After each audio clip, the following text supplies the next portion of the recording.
Comment retrouver un état d'esprit positif, de la motivation et de la confiance en un claquement de doigts? Oui, j'ai partagé avec vous 4 astuces, 4 hacks qui peuvent vous remettre en état d'énergie positive, en motivation, en confiance et vous faire sortir d'un sentiment de doute pour aller vers beaucoup plus de confiance et de motivation.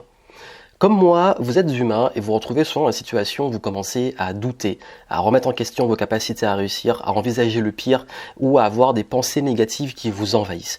Comment gérer ça et comment réussir à sortir de ces états qu'on peut considérer justement comme négatifs, ces états où vous avez du mal à passer à l'action, où vous avez du mal à oser, où vous avez du mal à vous mettre en mouvement parce que vous vous démotivez, vers des états où vous êtes beaucoup plus en joie, positif et vous avez cette énergie, cette confiance qui vous pousse à passer à l'action. J'ai partagé vraiment ce qui, moi, m'a beaucoup aidé, qui sont des astuces que vous pouvez mettre en place très rapidement, tout de suite, et qui aident à vraiment se remettre en énergie positive, de confiance, de motivation et d'action. Je suis Joël Yangting, ça fait plus de 10 ans que je me suis lancé dans l'entrepreneuriat et il y a 10 ans j'ai rencontré pas mal de challenges et aujourd'hui encore bien entendu. J'ai d'ailleurs fait une vidéo précédemment où j'expliquais les coulisses et galères de l'entrepreneur et la réalité du terrain et c'est vrai qu'on peut se retrouver surtout au début face à beaucoup de critiques de l'extérieur, de l'environnement qui ne soutient pas. On se retrouve également à se poser la question, est-ce que je vais vraiment y arriver? Est-ce que tout ce que je fais va marcher? Est-ce que je vais réussir à vendre, à en vivre? Est-ce que je vais devoir retourner peut-être en arrière, vers une vie qui me plaisait pas, vers du salariat ou une situation où je ne pourrais pas être pleinement libre. Et c'est des questions qui sont légitimes. Et c'est ce qu'on appelle la traversée du désert. Et encore une fois, même quand on avance dans le processus, on se retrouve face à des déceptions, face à des échecs, face à des situations où on peut avoir ce syndrome de l'imposteur, ce sentiment d'illégitimité, où on doute de soi. Comment réussir à sortir de cette spirale infernale? Parce que il est vrai que si vous êtes dans une énergie aussi négative, il est très difficile de progresser. Parce que le négatif appelle le négatif. Et d'ailleurs, je vais vous montrer ce schéma qui est extrêmement parlant, que vous voyez ici. Et sur ce schéma, vous voyez que vous pouvez avoir la spirale descendante. D'ailleurs, je vais vous le mettre en plein écran. Et dans cette spirale descendante, vous voyez que vous vous retrouvez, si vous commencez à être pessimiste, dans la frustration, l'impatience, l'irritation, le doute, la colère, la rage, la jalousie, la haine, l'insécurité et tout ça en fait, le fait de ne pas être au contrôle, de perdre le pouvoir, vous allez vers la spirale descendante. Alors que tout ce qui est les émotions de positif, de croyances positives, d'optimisme, d'enthousiasme, de passion, de liberté, d'amour, de joie, ça c'est la spirale qui vous met vers les énergies hautes et qui montent. Et vous avez vu, on dit souvent qu'une merde n'arrive pas seule et que aussi les bonnes choses arrivent de façon abondante. En fait, c'est dû souvent à cette spirale. C'est que quand on se met dans une énergie justement négative, on a tendance à descendre. Alors quand on se met en énergie positive, on a tendance à monter. On descend pourquoi? Parce que comme on est négatif, comme on voit toutes les choses noires, tout ce qui se passe, on va réagir de façon négative, on va commencer aussi à douter, on va commencer à avoir des actions de colère qui auront des conséquences et tout ça va créer en fait une chaîne qui fait qu'on peut se retrouver dedans. Et hélas, beaucoup de personnes se retrouvent dedans pendant très longtemps dans leur vie, ils critiquent tout, ils ont une sorte de haine envers tout le monde, envers toute situation, ils ont beaucoup de colère et ça, ils s'auto-alimentent ça et ils ont besoin d'alimenter ça.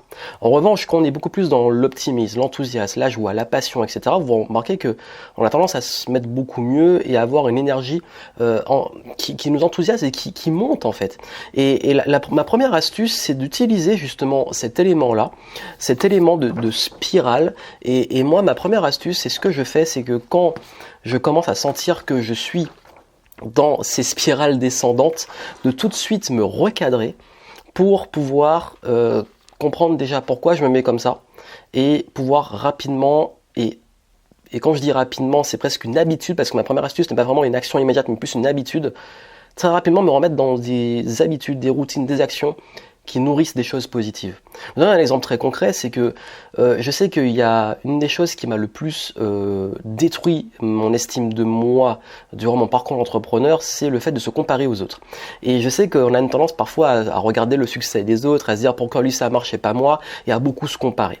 Quand on se compare, qu'est-ce qui se passe? En fait, on peut créer justement la spirale négative, le doute, on peut aussi développer de la jalousie, on peut aussi développer une sorte de colère, d'injustice, et on auto-alimente ça, et ce truc-là, il alimente ça.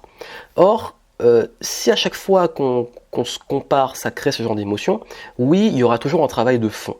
Et le travail de fond, je dis pas qu'il n'est pas présent et il sera toujours là. Je vous donne des astuces assez rapides. Si vous voulez faire le travail de fond, vous pouvez aller voir en descriptif les programmes que je propose où on travaille ça en détail. Mais là, je vous donne vraiment des astuces à implémenter rapidement sur ces vidéos. Ce qu'on peut faire, ok, je vois que ça m'alimente ça. Mais qu'est-ce qui vous alimente aussi les énergies positives? Qu'est-ce qui vous met en joie? Qu'est-ce qui vous met en énergie positive? Qu'est-ce qui vous met en spirale positive? Qu'est-ce qui vous crée de l'optimisme? Qu'est-ce qui vous crée de la confiance en vous, de l'estime de vous? Qu'est-ce qui vous crée aussi du love? Qu'est-ce qui vous crée de la joie? Et en fait, le fait de comprendre ça, je vais très souvent, et surtout le matin, encourager des habitudes, des actions qui me mettent en joie, aussi des fréquentations, des relations qui me mettent dans des énergies positives pour pouvoir le plus souvent dans cette spirale positive. Et si je commence à descendre, je vais me mettre vite en activité, quand je parle de switch, dans une activité ou des pensées qui vont aller vers le haut. Et je vais surtout couper ça. Et je vous dis que le fait de comprendre ces spirales-là, ça m'a beaucoup aidé parce que quand on tombe vraiment dans le négatif, on tombe. Et c'est vraiment, on est aspiré, c'est vraiment un tourbillon, on est aspiré vers le bas. Et je sais que plus, c'est comme la colère, plus vous gardez la colère, plus la colère, vous l'entretenez et vous l'alimentez par vos pensées, plus elle devient forte et plus elle vous bouffe. Et au-delà des raisons beaucoup plus profondes à travailler, encore une fois, je ne dis pas que c'est magique, le fait d'être beaucoup plus dans les choses qui créent du bonheur, de la joie, du love, etc., va vous aider à vous recadrer. Donc le premier conseil, c'est que selon l'état dans lequel vous êtes, soyez à l'écoute de vos émotions, de vos états. Il faut aller en profondeur pour les comprendre et tout, mais de pouvoir recadrer, vous dire, bon ok, je vais pas rester sur ça et je vais switcher et aller sur autre chose. Et bien entendu, ça veut pas dire de mettre les problèmes sous le tapis, de pas régler les choses, mais au moins dans un état où on veut passer à l'action, on a besoin de faire quelque chose, on a besoin de, par exemple dans une prestation professionnelle où on est comme ça, switcher. Ça m'est déjà arrivé dans une situation où je suis pas bien avant une conférence, avant une prestation et autres, et de me changer émotionnellement, de me mettre en spirale positive, de me recadrer pour pouvoir repasser, me mettre en condition pour faire ce qu'il y a à faire et pouvoir exceller.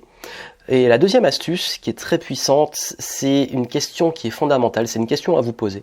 Quand vous commencez à focaliser sur un truc, quand il se passe quelque chose, posez-vous cette question. Elle est très simple. Est-ce que ça aura de l'importance dans 10 ans? Cette personne que vous croisez, qui vous a manqué de respect, qui vous a peut-être insulté, ce haters qui vous a laissé un message désobligeant sur votre dernière vidéo, cette personne qui a un comportement que vous trouvez peut-être détestable, cette dernière actualité qui s'est passée, est-ce que dans 10 ans, quand vous aurez le recul, ça avait autant d'importance pour que vous y mettiez de l'énergie? Combien de fois on s'arrête en ruminant, en disant mais ce chauffard là vraiment il aurait pas dû faire ça, il se comporte n'importe comment, les gens ils portent pas correctement leur masque, le gouvernement il a fait ça ou telle chose. À chaque fois on réagit à des choses qu'on contrôle souvent pas, qui nous mettent dans des énergies négatives. Et la question c'est est-ce que dans 10 ans ça aura de l'importance? Est-ce que cette personne qui vous a pourri un moment mérite que vous restiez sur ça? Est-ce que dans 10 ans ça aura une importance? Ça, c'est aussi vraiment une question que je pose souvent. Quand je commence à mettre trop d'énergie sur quelque chose qui me met en énergie négative, je me pose cette question, est-ce que dans 10 ans, ça aura une importance? Troisième astuce, alors celle-là, elle est extrêmement puissante quand vous commencez à douter, vous posez trop de questions, quand ça rumine, là, quand le cerveau il se dit « Ouais, est-ce que je devrais le faire, pas le faire, je sais pas trop, etc. Est-ce que j'y vais ?» Cette astuce, elle est ultra puissante. C'est de passer à l'action immédiatement, d'arrêter de réfléchir. C'est comme quand vous êtes sur le plongeoir, que vous allez assez haut, peut-être 10-15 mètres, vous voyez le vide et il faut sauter. Plus vous allez rester longtemps à réfléchir avant de sauter, moins vous avez de chances de sauter. C'est comme le saut à l'élastique, c'est comme aussi les douches froides. Ça va bientôt faire 1 an que je me fais un challenge de douche froide tous les matins. Et oui, je l'ai tenu, j'en parlerai dans une prochaine vidéo. Et je sais que plus je reste longtemps à regarder cette eau couler froide avant de la mettre sur moi, plus ça dure et plus, d'ailleurs c'est horrible au niveau écologique, mais je me rends compte que si je réfléchis trop, ça devient difficile et je me fais souffrir plus longtemps. Alors que si je réfléchis pas, j'allume l'eau et je la mets directement sur moi, c'est fait. Donc, si à un moment vous commencez à douter, vous commencez à avoir toutes ces pensées, à rendre les choses compliquées, appliquez la règle des 3 secondes. Agissez en 3 secondes. Si vous laissez du temps, c'est fini. C'est exactement aussi quelque chose qu'on enseigne, qu'on veut sortir de la timidité ou qu'on veut apprendre à se dire qu'on est timide et autres. C'est si on réfléchit plus de 3 secondes à est-ce que je vais parler à la personne, à l'inconnu ou pas, ben en fait vous tuez les chances d'aller le faire. Donc du coup, la règle des 3 secondes, moi elle est très puissante. Si je dois faire quelque chose, c'est vraiment important, je dois le faire, je sais que je dois le faire, et que là, je commence à avoir des pensées, je ne me laisse pas le temps de réfléchir, j'y vais. Et je m'adapte. Faites-vous confiance.